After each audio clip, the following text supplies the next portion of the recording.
자, 여러분 안녕하세요. 오늘도 김 교수님과 함께하는 심전도 강의 시간 이어나가도록 하겠습니다. 오늘의 강의는 엑시스, 이 굉장히 중요한 이 김 교수님 말씀으로는 이 심전도 강의를 할 때 학생들이 가장 좋아하는 부분이었다. 이렇게 말씀을 저한테 미리 해 주셨는데요. 요거에 대한 강의를 좀 들어보도록 하겠습니다. 미리 말씀드릴 거는 이게 좀 강의 내용이 깁니다. 강의 내용이 좀 길고 기본적인 내용을 알아야 되기 때문에 그 말씀을 김 교수님 쭉 해주시고요. 제가 그 앞에서는 계속 좀 인터럽션을 하면서 이렇게 갔었는데 지금은 좀 그걸 최소화하고 우리 김 교수님의 강의를 쭉 오늘은 들어보는 그런 식으로 좀 진행을 해보도록 하겠습니다. 자, 교수님. 중간에 들어오셔도 됩니다.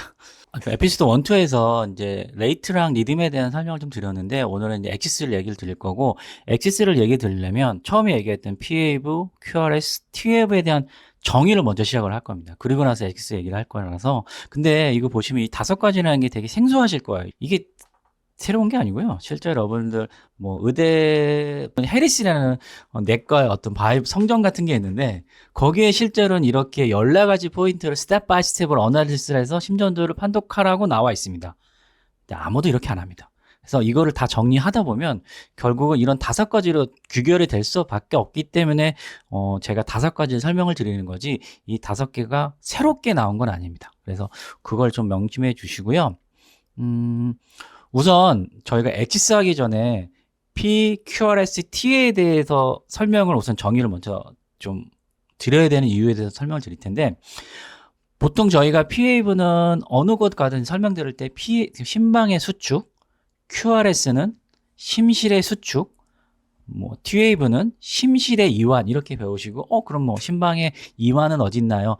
P랑 QRS에 숨겨져 있단다, 이렇게 설명을 하시는데, 이렇게 했을 때 심전도가 이해하기 힘들어지기 시작합니다. 왜냐면 제가 처음에 말씀드린 것처럼 심전도는 벡터 값입니다. 벡터라는 거는 크기와 방향이 있어야 되고요. 그 다음에 심전도에서 다른 점은 그 벡터의 위치입니다. 그래서 P웨이브라는 거를 똑같은 심방 수축이라고 설명하지만 이건 현상학적인 거고, 이게 왜 나왔냐 설명을 하면, 에이트림의 디폴라레이션이고요, QRS는 벤트리클의 디폴라레이션이고, T웨이브는 벤트리클의 리폴라레이션입니다. 그러면 우선은 위치의 에이트리움, 벤트리클, 심방, 심실에 대해서는 알겠고, 그러면 뭐 디폴, 리폴은 뭐냐, 이거 하기 전에 폴라레이션을 먼저 이해를 해야겠죠. 여기 오른쪽 상단에 보이시는 것처럼 모든 지구상에 있는 생명체는 중성을 이루는 이유가, 뭐 실험이라는 혈관, 피가 양전환을 갖고 안에 있는 세포는 음전환을 갖고 있습니다. 그렇게 나눠져 있는 거를 분국되어 있다, 폴라레이션이라고 하는데, 그게 이제 기본값인데, 거기서 양전화가 피에서 세포로 들어오면 그게 분국이 없어지는 디폴라레이션을 설명을 하거든요. 그러면서 그 디폴라레이션의 에너지를 받아서 수축을 하는 게 에이티리얼 디폴라레이션이고, 그래서 P웨이브를 심방의 수축이라고 얘기합니다.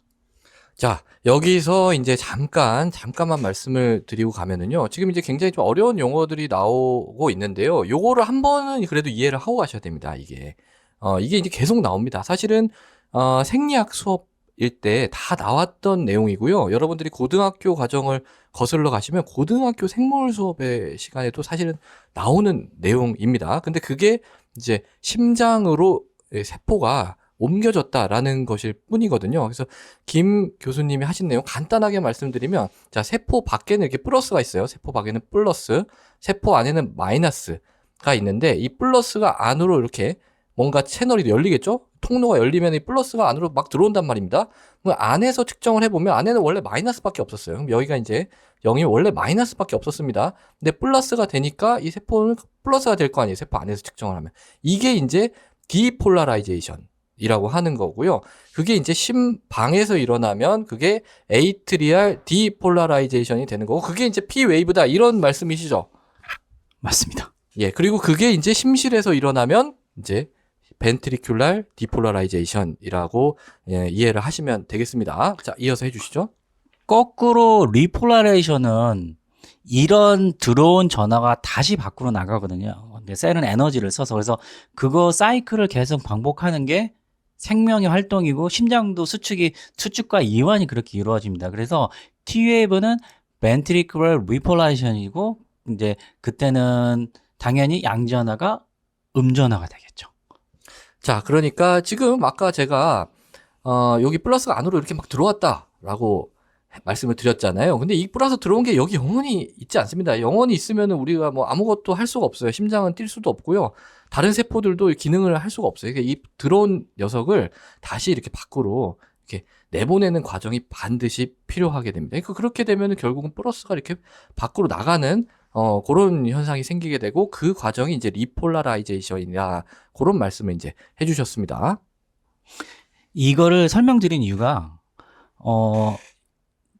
보시면 AT랑 디폴이 양전화가 되는 건 아까 말씀을 드렸잖아요. 그러면은 P웨이브는 이렇게 양전화가 되겠죠.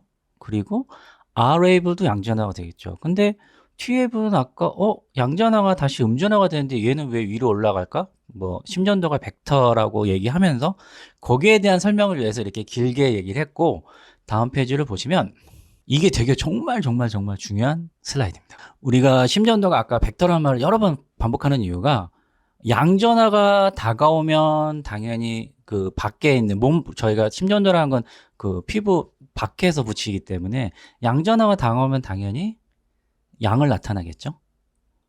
그게 1번에 나타나는 뭐 그게 벤트리클이 됐든 뭐 에이트림이 됐든 디폴라리제이션에 대해서 양전화가 되는 건데 근데 아까 리폴라레이션은 양전화가 음전화가 되는데 근데 왜 심전되는 TF는 안 뒤집어지고 왜 위로 올라갈까? 이런 그냥 기본적인 질문을 할 수 있어야 됩니다. 실제로 이걸 질문한 학생이 있었습니다. 저는 깜짝 놀랐습니다. 그 학생이 굉장히 훌륭한 친구네요. 그렇죠. 근데 리폴라레이션이 근데 왜 양이 됐을까 보면은 리폴라레이션은 실제로 이제 차이가 뭐냐면 디폴과 니폴은 심장에서 디폴은 엔도카디움, 마이오카디움, 에피카디움 안쪽에서 바깥쪽으로 오기 때문에 양전하고 왔을 때 얘가 전극 입장에서는 양전하를 인지하는 게 맞습니다. 근데 리폴라레이션은 아까 음전하라 그랬잖아요. 근데 음전하가 리폴라레이션은 에피카디움, 마이오카디움, 엔도카디움 방향이 바뀝니다. 그러니까 전극의 입장에서는 음전하는 맞지만 그 음조가 다가오는 게 아니고 뒤로 빠지겠죠. 음전하가 빠지니까 전극 입장에서는 양전하가 되는 겁니다. 그러니까 이제 아까 요걸 잠깐만 정리를 드리면은요. 아까 이제 이 김 교수님 하신 말씀이 자, 아까 디폴은 양이온이 세포 안으로 들어오는 거, 리폴은 양이 이제 세포 밖으로 나가는 거 아닙니까? 근데 방향이 반대인데 P웨이브도 이렇게 위로 나가 있고요. T웨이브도 위로 가 있는데 방향이 반대인데 어떻게 이게 똑같은 그 위 방향을 향하고 있을까? 거기에 대한 지금 해답입니다. 그래서 그걸 요 그림을 통해서 이제 해설을 해주신 건데요. 이 심장에는 층이 있습니다. 그러니까 심장이 벽이 이제 하나로 이루어진 게 아니고 이 심장에는 세 개의 이제 층으로 돼 있는데 요 제일 안쪽 여기가 이제 혈액이 있죠. 혈액이 있는 데를 맞닿는 요 층이 이제 엔도카디움입니다. 그리고 중간에 이제 마이오카디움 그리고 제일 바깥쪽을 에피카디움이라고 합니다. 그런데 이제 디폴라라이제이션은 이 제일 안쪽부터 바깥쪽의 방향으로 향하게 되는데 이 리폴라라이제이션은 바깥쪽부터 안으로 들어오기 때문에 여기 입장에서 보면은 안쪽에서 바깥쪽으로 양이 오니까 플러스로 가게 되고 이거는 마이너스가 점점 멀어지니까 또 플러스로 가게 된다. 요런 말씀인 것 같습니다. 맞습니까? 맞습니다. 그리고 여기에 대해서 이제 여러분들이 T웨이브가 뒤집어지는 인버전이 MI라고 많이 생각하시는데 왜 거기에 대한 그런 게 나왔는지 설명을 해드릴 거고 여기 밑에 보시면 여기 실선에 보이는 게 엔도카디움 안쪽 근육이고요. 점선으로 보이는 게 에피카디움입니다. 그래서 실선은 다 바깥에 있어요. 먼저 디폴이 되고 리폴은 나중에 됩니다.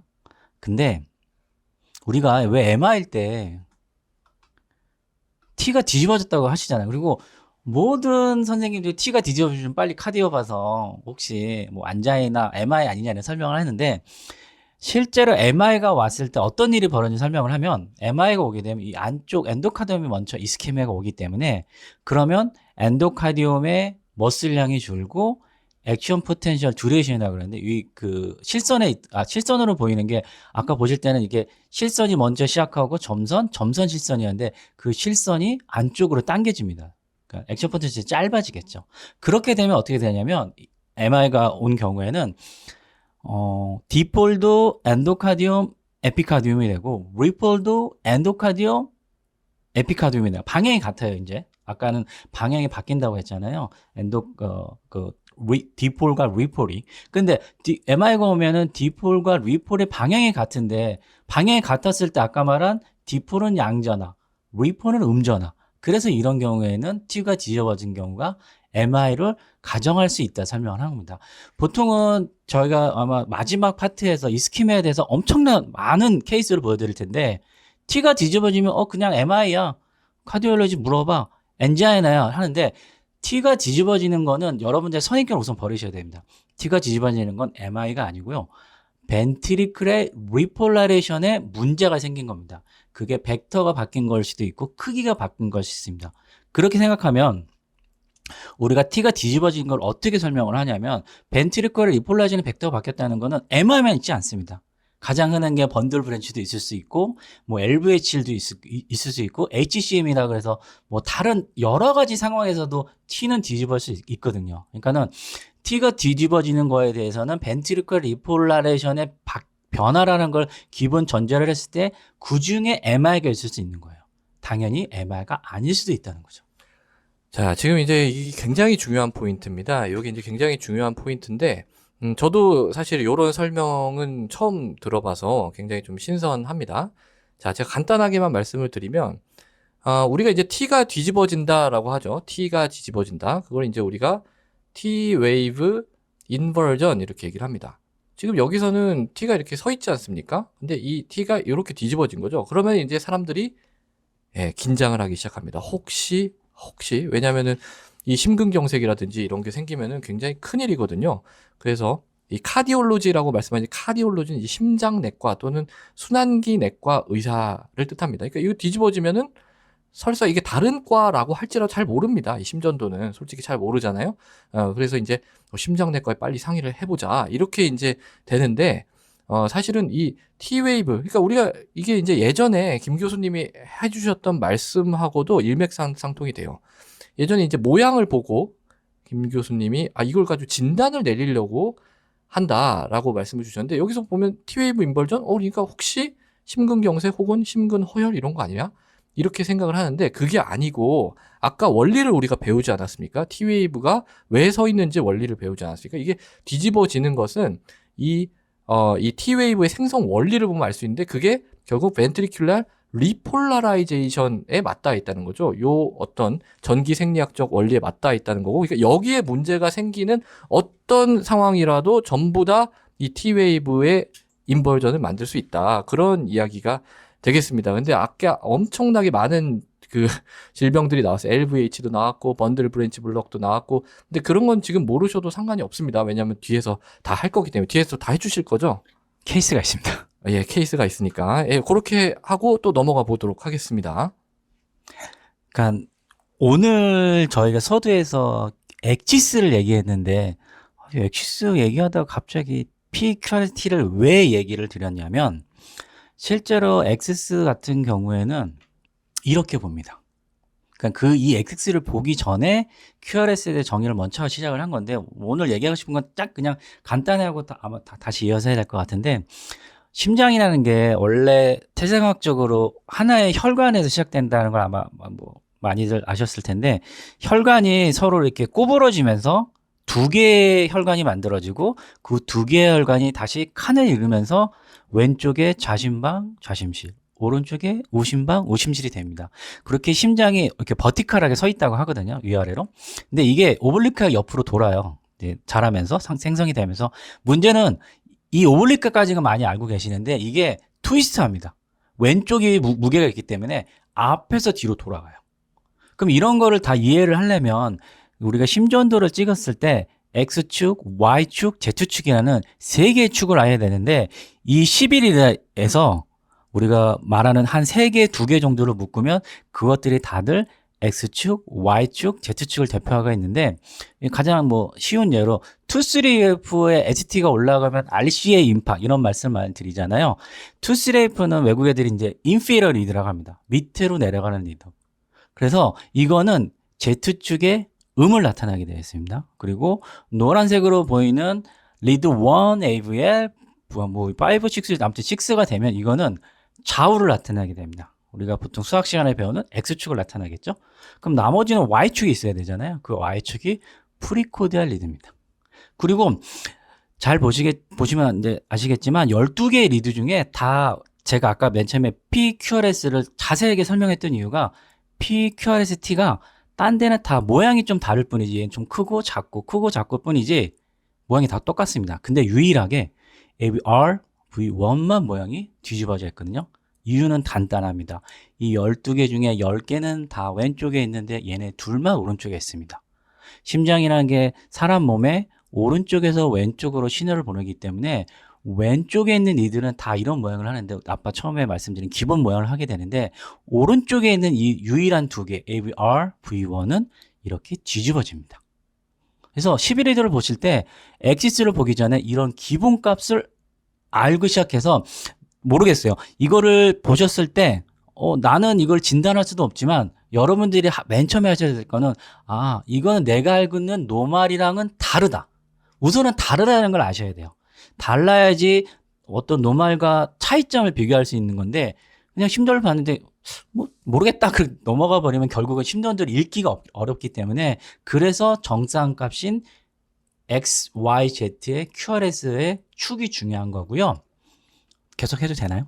예. 제가 잠깐만 또 좀 말씀을 드려야 될 것 같은데, 지금 이 얘기 굉장히 좀 중요한 얘기이면서 저한테도 약간은 좀 새로운 얘기입니다. 이 이야기를 지금 만약에, 제대로 이해를 하셨다면 뭔가 여러분이 그 심전도의 그 다른 눈을 하나 떴다. 이 정도로 얘기를 해도 과언이 없을 것 같아요. 왜냐면 엑시스를 이렇게 배우지를 않거든요. 보통 이제 엑시스, 저도 사실 요 설명은 사실 생소해서 요 자료를 보고, 김 교수님한테 한번 여쭤보려고 했었던 부분인데, 보통 엑시스는 그냥 이 립리드하고 이 체스트 리드를 이렇게 나눠가지고, 얘는 그냥 위아래 이 평면을 보는 플레인에서 가고, 얘는 요, 앞뒤, 요 플레인에서 간다. 요 정도로 보통 배우거든요. 근데 이걸 이제 3차원으로 분할을 해가지고, X, Y, Z. 왜냐면 심장은 평면에 있는 게 아니라 3차원 공간에 위치를 하고 있기 때문에, 그렇게, 해서 접근을 해서 보는 방법. 그리고 아까